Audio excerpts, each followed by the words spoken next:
It's a pleasure to be given the opportunity to lead today's discussion on AI's black box. With the rise of ChatGPT and other AI language models, we hope you look forward to what our experts have to say. And if you're worried about your job within the next few years, our panel will either feed your paranoia or reassure you. So let me start with the introduction of our panelists. We have Paul Kelland, CEO of Clone Twin AI. Through his current work, he supports the dating space, setting new benchmarks on how AI can transform traditional business landscapes. Mike Mellon, the co-founder of Smart Sites. His work in digital marketing has earned him recognition from leading publications including Forbes, Inc. Magazine, and Adweek. And Komninos Hadjipapas, the co-founder of Lunalast and one of ICON's youngest panelists. He's an expert in artificial intelligence and emerging tech. Round of applause, please.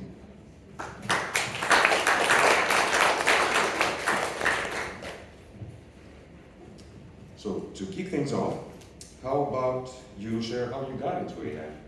Yeah, so I think I actually got into AI much later than I should have. I was running like a blockchain development agency, and for anyone who has been into Web3, you kind of get this trauma of industries that go up very fast and then they go down even faster, which is what happened to blockchain. So eventually I did transition from blockchain over to AI, but I think in hindsight, looking back to like 2022 when GPT first got released, not only did it not have the fall yet, but we probably even underestimated how fast it would evolve in contrast to what happened with Web3 basically, because the fundamentals were so much better.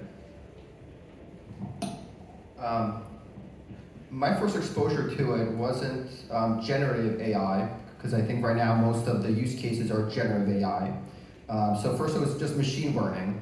And I remember my roommate in college, actually, he's a computer science major, and one of his assignments was to make a tic-tac-toe AI, where here's the rules of tic-tac-toe, and with the least amount of code possible, you teach this machine learning how to play tic-tac-toe. And as soon as it learns to always go in the middle, you basically got it right. Nowadays, though, most of what I think we're going to be talking about is generative AI. And being in the digital marketing space, specifically heavy on SEO, it was ChatGPT 3 that really piqued my interest, because before then, it was all this like AI writing software was considered black hat. Like, you don't do it, and really it's really bad. Like, you read this content, you're like, it's horrible. ChatGPT 3 was actually pretty good, and around the same time, what really changed the game for SEOs is that Google changed their policies. So Google had this like core policy, and it read, we want content for people, by people. And then that by people went away. Instead of by people, it said, however it's produced. And actually went on to say that AI content won't necessarily rank higher. So even it's suggesting like, not only do we not look down on it anymore, but it might actually even be better. And that's really, in the SEO world, when things really exploded. Yeah, good afternoon, everybody. It's really pleased to be here today. I'm also very thankful to ICON to be here sponsoring this speaker stage. So thank you very much, ICON and the Nexi team. So you guys have done an awesome job at organizing this conference, and I'd like to give these folks a round of applause as well. They've been doing outstanding. My introduction to AI started about 30 years ago in some respects. I have been a data scientist and a software engineer my whole career, starting in research and development and telecommunications, eventually moving into aerospace, and then I saw some similarities between other industries like aerospace into the adult world. And the similarities I saw was that the data in both aerospace and the adult space, and by extension, some of the other verticals that are at this conference are very similar. Both have gorgeous data. And so we've developed solutions for many industries that help them predict the future, to forecast how to improve operations, save money, or something else. In this case, AI, in the last 2 years particularly, we've been focused on creating multimodal AI, which is the idea of being able to solve and answer questions both with voice, text, and content. So that's been our complete focus for the last 2 years. And quite frankly, in my last 30 years in the tech space, AI is moving so quickly that if anybody in this space owns a business in the digital marketing space, you really need to rethink your business models. There's going to be a dramatic effect, and it's something that I think I'd like to share a little bit more about today. Thank you, Ben. So let's move on. What are some challenges as far as understanding AI decision-making processes in digital marketing? Okay. What I would say is, I guess the biggest challenge is balancing AI with the human input, because I mean, you obviously can't just go to ChatGPT and be like, okay, come up with a marketing strategy for my business. There needs to be, a human in place that will, take care of the output of the AI. So you really gotta strike this balance where you have the person, and then there's like a ping pong between, asking a very, targeted question to a GPT, getting a response, and then taking that response and extracting the creativity along with, the person's perspective to get something that's good.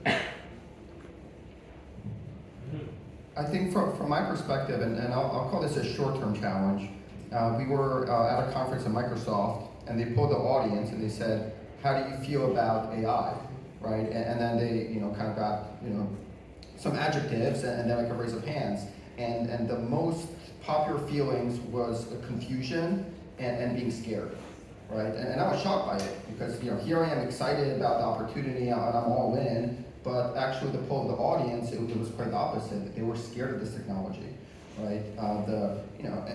The moral implications, am I going to lose my job, right? Like all these kind of questions came to play. So, but I think it's a short-term challenge, really, because I think you ask the same question in a year, all of a sudden that hurdle is going to pass. And I also say just, in companies or in organizations, and I think we would all agree that, the faster you could jump in, the better. I always compare it to like, my parents are programmers, right? And I remember before distinctly, when they had a challenge at work, they would have these books, like these C++ books. And they would open up the books and research, how to best, do the problem, inside a book. And then all of a sudden now, they don't have any books, right? They just go on Google, right? And they use Google as the tool to help them. The same way that almost like, the internet and Google made that jump from like visiting the library and just having stacks of books, that's really kind of the jump with AI. And all of a sudden, everyone, no matter what your job is, you have to use this tool. If you're still opening books, right, you're going to be behind. You're going to solve that problem slower than the rest. So in your organization, you definitely want to be the guys to implement it versus, the other way around. I mean, there's so many challenges. I'll give you one example. In the dating space, one of the key challenges I see with dating operators is that AI has advanced so quickly, so fast, and so good right now, not in the future, today, that the use of manual moderators or chatters, that is going to disappear. It's already starting. It's already starting to disappear. So if I were a business leader in the dating space, the gambling space, any of these verticals, I would be very interested to start to think about the switch from using manual outsourced labor to using AI as a substitute. Not only will it reduce your costs by orders of magnitude, the quality instantly goes up. And it can be done reliably as if it were exactly your own person. Now that sounds almost like science fiction, but that's what we're doing today. And if I were to even think that was possible just 12 months ago, I would have said that may take 2 more years. But it's not the case. The AI technology is moving so quickly. Our forecasts of improvements, like geometric improvements, are are in 3-month increments. 3 months, no longer years. So you really need to start thinking about how you're going to position your company to meet the AI challenge and be able to start becoming a student of the subject. Otherwise, you're going to possibly be in a lot of trouble with upstart companies that have never been in your space but decided to start with AI from the beginning. So migrating from legacy to AI is going to be a huge challenge for most companies, I think. Thank you, Bob. Let me try to lighten the mood. Can you share a funny or unexpected story about a time when AI didn't quite get it right?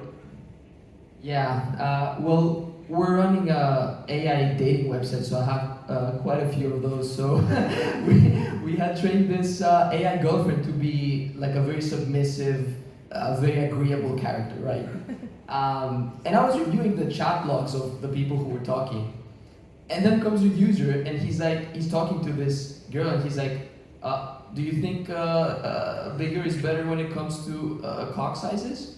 And, the girl, she was trained to be very agreeable and very submissive, so she's like, oh yeah, absolutely. I hate it when I meet a guy and then he turns out to have a small dick, and then she went on a tangent talking about, how bad it is if you basically have a small penis. And then you look at the logs.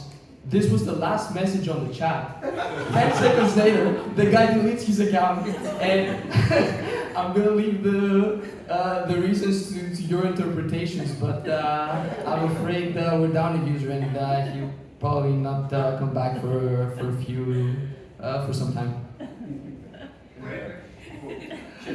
Thanks very much. Yeah, we did one unintended consequence. It's not really bad news. It kind of turned into bad news into a good news, where one of our clients, who's a femdom type personality, we cloned her completely. And she's very funny to listen to her AI persona. And she's doing quite well.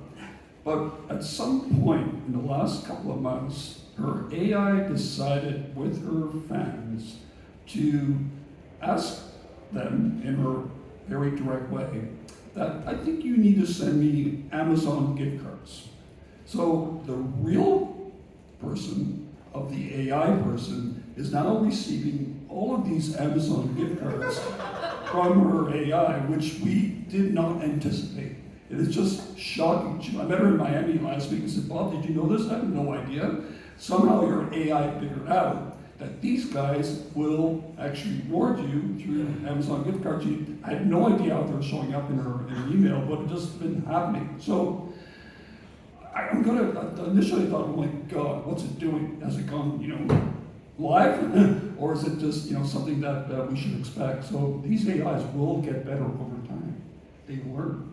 And they know how to react to the behavior of their parents. So that's pretty interesting, both in a good way and possibly in a bad way if you're not prepared to deal with both sides of the equation. So my example is a lot more PG. So mine was for the longest time, if you ask ChatGPT who are the founders of smart sites, I co-founded with my brother, but it said the co-founders are Mike Mellon, Alex Mellon, that's correct, and sister Yana Mellon. And I looked online, like, who is this? I asked my parents, I'm like, who is this sister I never knew about? And like, you Google it, there's no such person, so totally made it up. But now it's correct though, so, I had to ask you a few times and keep downvoting, like, nope, you're still wrong, and finally got it. That's fine. Okay, so let me move on. How are chatbots and conversational AI changing customer interaction in digital marketing? And which features would you say are the most useful for you?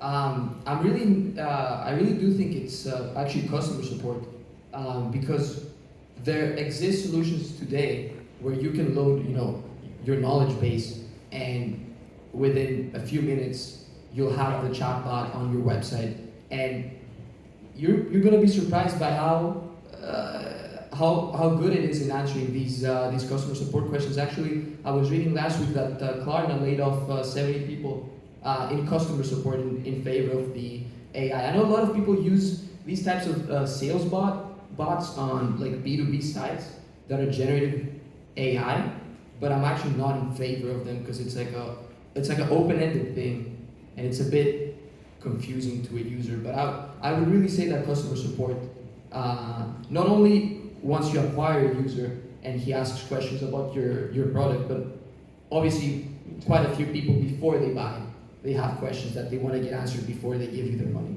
So that would be it. Yeah, I agree, but I would also even take a little broader perspective, and really it's, if you look at an organization, it's any job that multiple people have, right? So you're not talking like CEO, CMO, yes, they should all use tools, that are AI, but, if you, for example, even with sales, right, just to counter, your point, right now we have around 20 salespeople in my organization. We record everything. Every meeting that they have, because we're remote. So literally, and every time we do like a Google Meet, we have an AI bot come in, and everything is recorded, everything gets summarized, and you see analysis, how much they spoke, etc. And we do thousands. We have thousands of these calls, per month, right? Tens of thousands per year. So all of a sudden, we haven't done it yet, but if you think about it, right, you could take all this data, with AI, and inevitably, this AI will be able to be the best salesperson. Because all of a sudden, say the customer asks, hey, why are you better than your competitors, right? What's your advantage, right? And each salesperson maybe answers it a little bit differently, right? You build up all this data and you look and you have that closed feedback of like what actually ended in a sale, and all of a sudden, you will have the data of what is the best. And now you can plug in an AI voice, AI video, and you can basically, replicate a salesperson. And so again, in most companies it's customer service, but again, it's any position that really like has that, you have many of those people doing that same thing, so you build that big data set and then you work from it. I think the biggest feature or the most important aspect of chatbots, because we all use chatbots, right? And you're talking to an AI, right? It's pretty obvious for almost every case. And I know what we've been working on is to make it so hyper-realistic that even if you knew it was AI when you first started, that by the time you're talking to the AI, that you will think it's completely realistic. Now, there's nothing more complex than making something simple.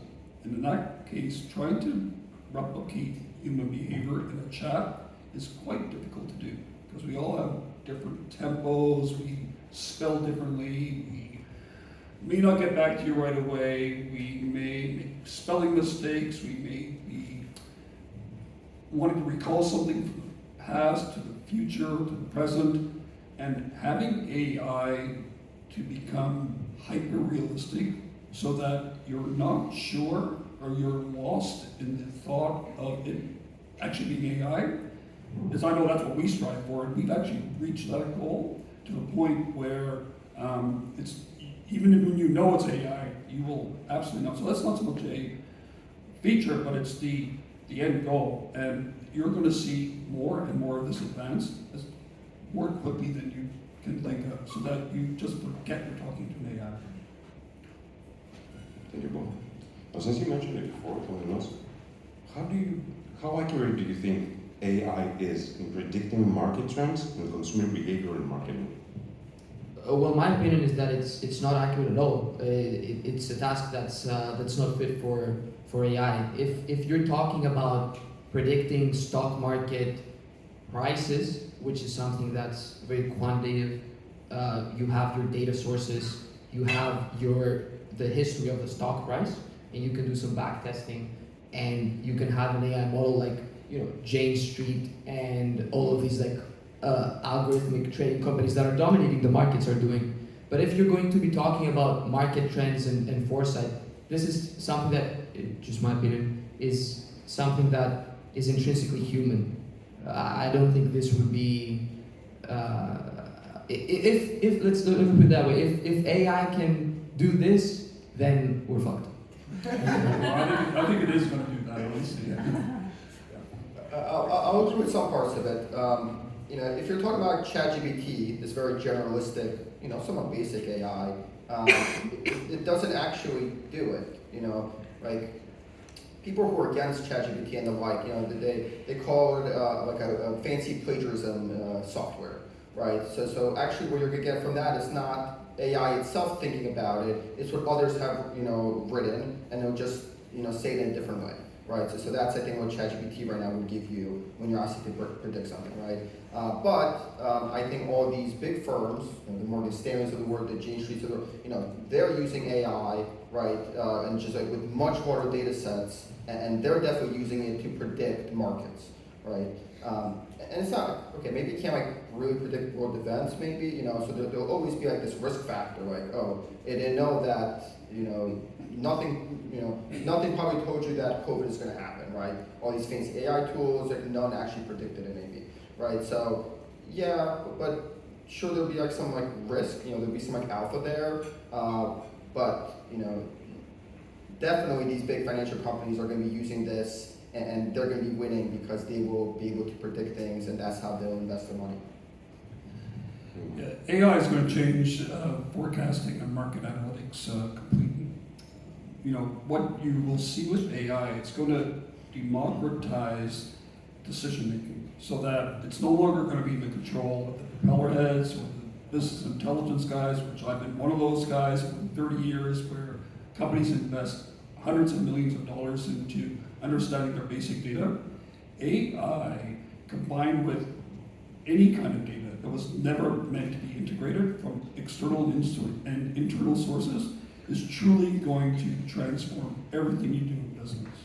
So, of course, AI is not going to fix the garbage in, garbage out problem. You still have to have good data from your internal data, but it's going to allow you to start to pull in other external data related to your internal data, and then everyone from the CEO to the person at the front desk will be able to ask of it forecasted questions that up until now were virtually impossible to get done unless you have a whole huge back office to do your analytics. So we're going to see a huge change. We're actually seeing it right now where you put AI on top of BI, which is business intelligence, and then you start bringing in external data that was never meant to be integrated.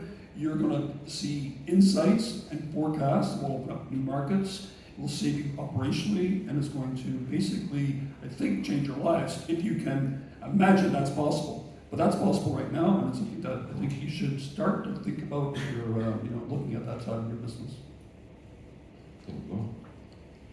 Okay, so what would you say is the ideal balance between AI automation and human creativity in marketing? I think that the best thing that you can do is always have a human in between the AI and whatever your customer sees. We've seen it with six, seven fingers. It messes up in various ways. Even with us, where it's very hard to have a human in between, because when you're dating, it's like a real-time chat, right? So we can't have a team of like 50 people instantly, approving or disapproving messages. But what you can do is have human reviewers look at it after the fact, and then seeing, okay, identifying the patterns of where it's going wrong, and either fixing them or trying to change the system so that it doesn't flow towards the places that you don't get a good result, basically. I think as AI matures, the human element will be less and less of a percent of that. For example, say right now you go to AI and you want to build a commercial, an advertisement, right? You're probably going in and you have to have that interaction, like, hey, give me some slogans, and you look at the slogans, like, all right, let's go with this one, give me some creatives, and maybe you're going back and forth to pick it, right? And that's what it is right now, at least for a general public usage, right? But then imagine, it has the data set of all the creatives, of all commercials ever done, of the results of each of these commercials, right? And it has that whole, data, right? All of a sudden, you could go to it and say, hey, here's my brand of soda, make me a commercial, and it'll make you a commercial, and needs less of that back and forth. So, whatever percentage it is right now, the human element is going to be less and less important, and AI could be used to do more and more. AI is still new, and we're just seeing it being deployed over the last couple of years in increasing numbers. So I think that a lot of business leaders are going to be very cautious. They may not want to let the AI take control by itself in a fully automated way. So my recommendation on this is you basically think big, start small, move fast, test, test, test. And then you will iteratively, much quicker than you think, will let the AI start taking over autonomously, subject to risk. So what's the task? If I give you a dating site example, some of the folks we're working with there, for them to actually let our AI take over moderation, completely automated, that's a huge risk. Are they doing it? Yes. Why have they done it? Because we've taken them through a process to test, test, test. Once they're happy with it, they can let it go on its own. But there are important steps you can also take to make it semi-automatic. So it's really a matter of risk and benefit and how much, aggressive strategy you have in business to be able to know when to apply AI in a fully automated way. Thank you, folks. I think we have less than 5 minutes. Should we take some questions from the audience? What about AI for setting appointments for a website, like home repairs, refurbishing, that sort of thing? Yeah, I mean, that's out of the box. You should be able to do that right now in about 5 minutes. That there are agents that you can effectively integrate to your calendar now that can do that. We have our AI right now, an AI that's making appointments for fans of the real person with AI. So that's AI to real. So that's a different level, but that's migrating from the AI world to the real world. Or you could use Calendly. I mean, you can already do it in 30 seconds with Calendly. You should look up over here. There's a clip I heard. It was an AI phone call, and it was for Tesla, and it booked a test drive for the Tesla car. And you listen to it, it's a person. There's nothing different. You would, without me being told that was AI in the other line, you wouldn't know. So yeah, it's already being So used. do you do those sites in New Jersey where you design websites for people that want to do that? You're in New Jersey? Yes, I do know. I know someone in New York who wants to do it right now, so maybe we can talk to them. Yeah. Do we have any other questions?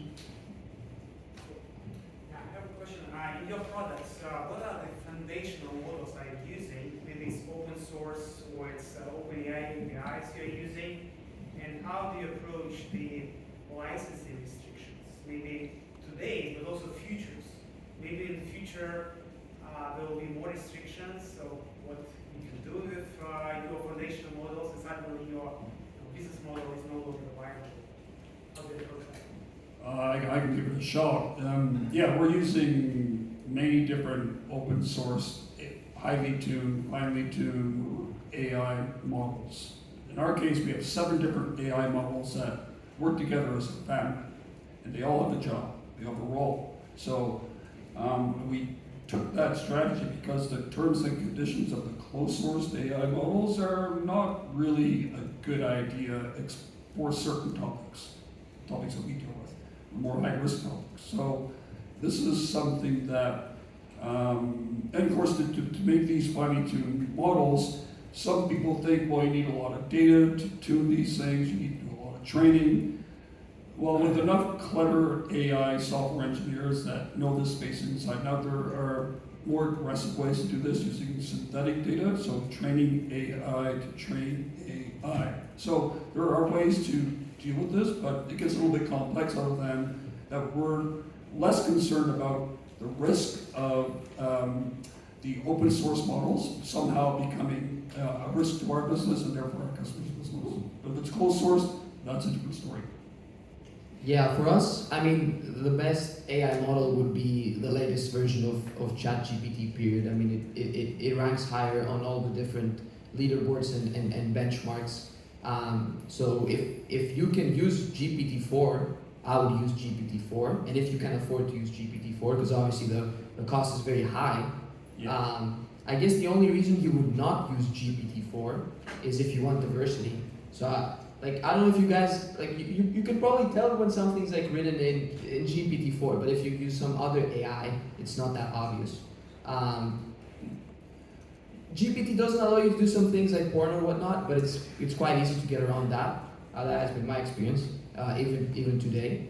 But if you don't want to, kind of hack GPT, you can use the open source models like Llama 3 or Mistral or whatnot, which some of these don't actually allow you, like in theory, the licensing is pretty restrictive.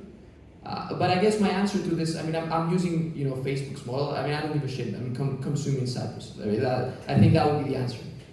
I think you bring up a good point on the cost side.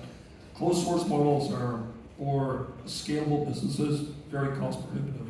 So I don't really see, subject to the topic, and it depends how specialized you really are probably, well, again, it's on the problem we're trying to solve, but I would just find that when I say cost prohibitive, we're talking about orders of magnitude more costly.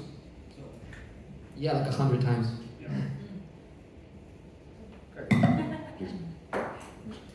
The cost of people who work in AI varies hugely between countries, by more than tenfold. In fact, I'd say probably by more than 20-fold. Do you feel they have similar abilities?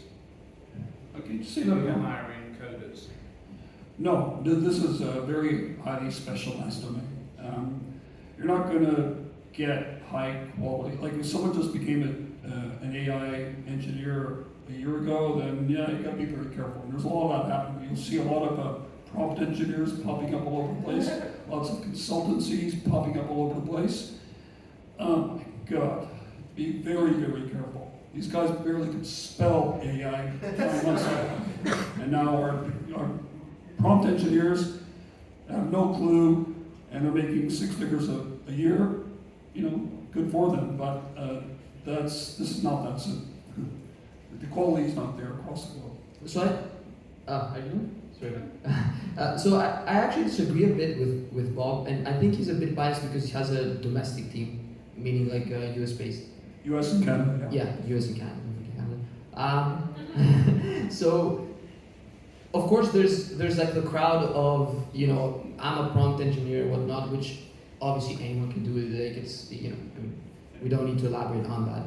But I do feel, because I'm hiring overseas, I think there's quite a few people that with obviously computer science masters and whatnot that are specialized in traditional machine learning, but they haven't picked up on generative AI, which is like the text models and the stable diffusion, like image generation models. So if you want to arbitrage, and if you can do it, you could hire these people in, I don't know, Serbia or whatnot, that already know how to do traditional machine learning, and teach them the generative AI part, and then you could either resell their time or you could have them work on your own product. And I actually did the same when we were doing Web3 development. There were very, very few people who actually knew how to write code on the blockchain, but we had a training process, and we would take a great developer, and within 3 weeks he would be able to code on the blockchain. Because if you have a brain, and if you know, if you're gonna put the work in, and you're smart and you know software development, I think the fields are so adjacent where it's able where someone who's dedicated is able to transition quite easily. I would say that's been my experience. Okay, thank you all. I don't think we have more time for questions, but I'm pretty sure you'll be able to answer some questions outside. We hope you found this insightful, and you found maybe some ways to increase your ROIs. I'd like to thank our panelists for sharing their insights and stories with us today. It's been a real pleasure having you here. We're very sorry that we weren't able to have Jitendra with us due to unforeseen circumstances, but sometime in the future. We'd be glad to have him. And thank you all. Let's have a round of applause. Thank you.